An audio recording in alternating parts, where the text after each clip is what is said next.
Negli Stati Uniti si è portati a credere di vivere in una democrazia per lo più trasparente, col presidente al vertice delle agenzie di spionaggio. Un vero comandante in capo, ma la realtà è molto differente. Le persone devono sapere che esiste una biforcazione, una separazione tra le legittime operazioni militari di sicurezza nazionale e i programmi ombra, che non sono riconosciuti. Stiamo parlando di fondi neri che finanziano operazioni di massima segretezza a cui vengono destinati dai 100 ai 200 miliardi di dollari all'anno. E non sto esagerando. E se la gente pensa che il Congresso e il Presidente abbiano un controllo su questo, si sbagliano di grosso, non ce l'hanno.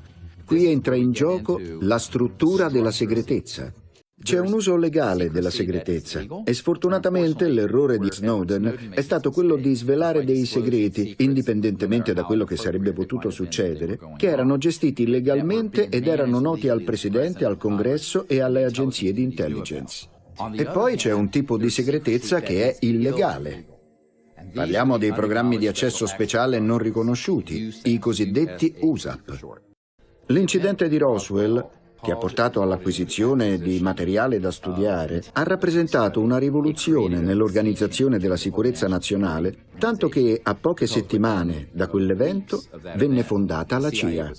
Qualche settimana dopo fu istituita l'aeronautica come entità separata dall'esercito e questo consentì anche lo sviluppo di programmi speciali ad accesso limitato.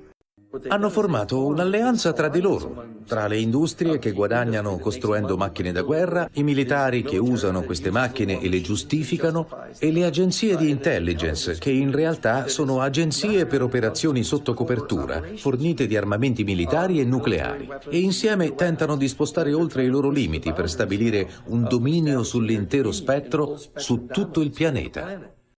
Ho incontrato molti generali e ammiragli che sono ottimi ufficiali e hanno enormi responsabilità. Sono convinto che chiunque sarebbe d'accordo sul fatto che questi alti ufficiali dovrebbero essere a conoscenza di questi programmi classificati, o quantomeno, se chiedono dei chiarimenti al riguardo, dovrebbero ricevere una risposta. Ma non è così. Chi porta avanti questi progetti segreti non è interessato a quale sia la tua posizione. A loro importa una cosa sola. Seguirai la loro agenda? E questo l'ho capito quando ho incontrato Lord Hill Norton.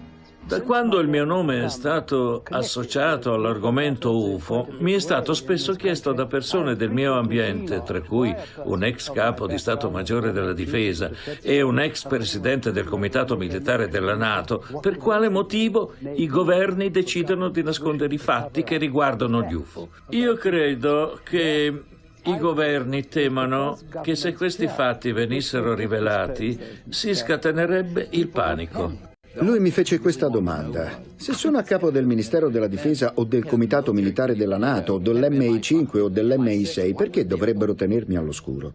E io risposi, signore, con tutto il rispetto, lei cosa avrebbe fatto se si fosse imbattuto in programmi che erano illegali, che contemplavano l'omicidio e che tenevano all'oscuro le autorità costituzionalmente preposte all'esistenza di tecnologie e conoscenze capaci di dar vita a una nuova civiltà su questo pianeta, senza inquinamento e senza dipendere dal petrolio del Medio Oriente? E lui rispose, io non avrei aspettato un maledetto minuto. Si arrabbiò molto e io dissi, ecco perché non glielo dicono.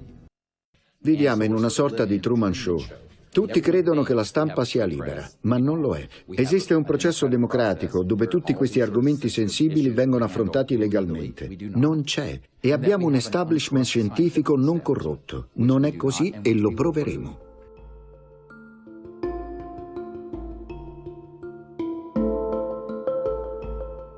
Tra i fattori decisivi di un'operazione di copertura ci sono l'infiltrazione e il controllo dei mass media. Abbiamo constatato come la comunità dell'intelligence influenzi i media quando cerca di insabbiare una storia. Esistono innumerevoli memorandum che citano la guerra psicologica e l'influenza della propaganda. È importante che le persone capiscano come si faccia a mantenere un segreto. Lo si nasconde in bella vista. Ma questi eventi vengono a tal punto derisi e ridicolizzati che nessuno scienziato che si rispetti vuole averci a che fare. Questa è praticamente una missione della CIA. e parla di persone infiltrate in tutti i principali media per cambiare, alterare e condizionare le notizie a proprio vantaggio. Siamo in contatto con reporter di ogni, e sottolineato, maggiore agenzia giornalistica, quotidiano, settimanale e network televisivo della nazione. In molte occasioni abbiamo persuaso i reporter a posticipare, cambiare o anche ignorare notizie che avrebbero potuto avere un effetto negativo per la sicurezza nazionale o compromettere le nostre fonti e i nostri metodi. E prosegue dicendo che accade lo stesso in campo accademico. Se sono corrotti i media, significa che è stata minata la democrazia, perché se controlli il flusso delle informazioni, dei principali centri mediatici, e l'unico posto dove puoi trovare queste notizie sono i tabloid che le pubblicano solo per screditarle, o su internet dove circolano tante informazioni false insieme a quelle vere che spesso non si distinguono, si crea una confusione totale. L'operazione di copertura si estende anche alle aree scientifiche e accademiche, dove da decenni si perpetua la diffusione della disinformazione. Da demistificatori professionisti a comitati finanziati dalla CIA, i nostri accademici e scienziati sono complici di questo segreto.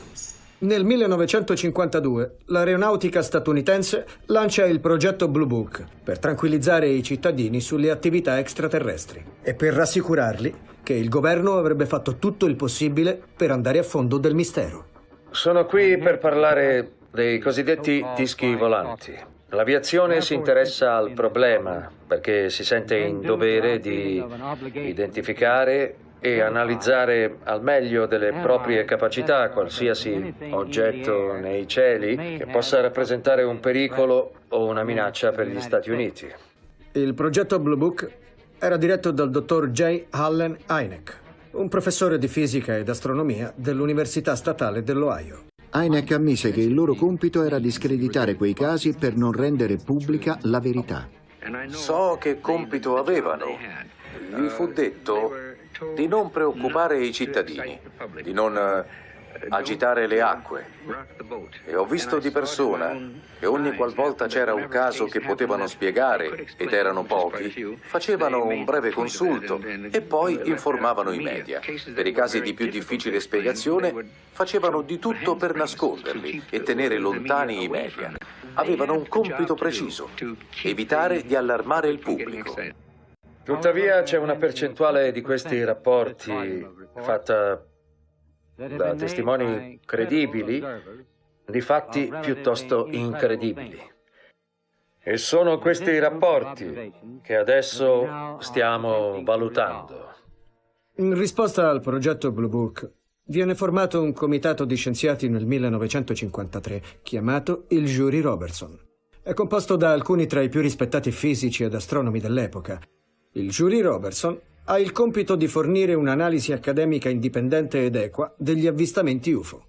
In questo documento si afferma candidamente che le persone di questo comitato lavorano e rispondono alla CIA, ma questo non può essere reso pubblico. E questi sono scienziati stimati negli ambienti accademici e universitari.